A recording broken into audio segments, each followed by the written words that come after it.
So what was the first video game? To answer that, we should probably take a look at the definition of a game and also some of the history of video games themselves.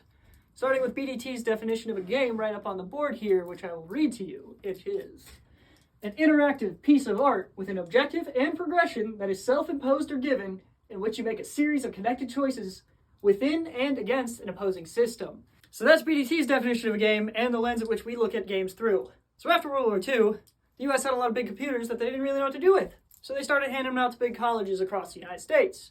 These computers at the time were pretty easily reprogrammable and able to change your inputs and outputs fairly easily. What did they do with that? Well, they started making games. Way back in 1949, the first game was developed. And what was the first game like? Well, it wasn't very inventive. They had basically taken inspiration from other real-life games, and this one was no different. It was tic-tac-toe, except for it was displayed on this giant cathode ray tube display, where you would use a telephone to dial where you wanted the X's and the O's to be. So that trend of remaking games that were already existent continued for about the next 10 years until the next major advancement came, and that was in 1958 with a game called Tennis for Two. Tennis for Two was developed on an oscilloscope, and it featured two players against each other, bouncing a ball back and forth, trying to obviously score like a real game of tennis. Tennis for Two was shown over the course of 3 days at an event where it was extremely popular. People loved it. They had lines out the door for this thing. But the problem still was that it wasn't really available to the masses. There was still a problem. It wasn't really available to the masses. It was only limited to the people who could come to the show because it was such a massive computer. But as time and technology get better and computers get smaller, we get more accessibility to more people, which led to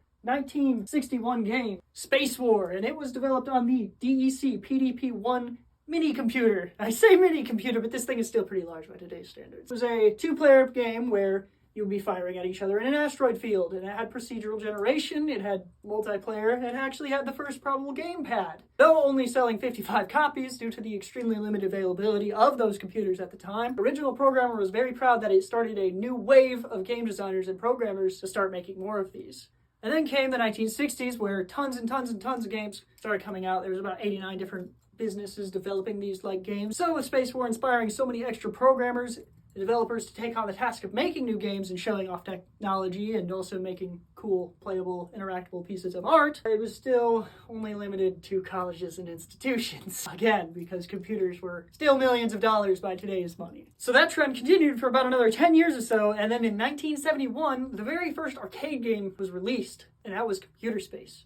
It was basically a Space 4 knockoff, except for in its own custom hardware, own custom coin-operated arcade machine, and then not even a year after is the game I think most people would associate with the very first video game, and that is the first commercially available game.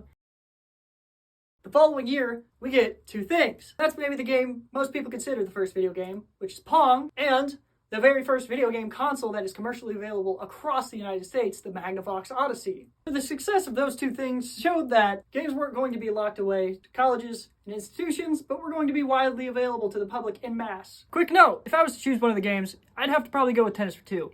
It had controllers, real-time graphics, and it was the first of them to be made entirely for enjoyment purposes and not to show off technological advances. Now, back to you, me. So what would you like me to talk about next? More genres, more history? Let me know in the comments. Thanks for watching, as always.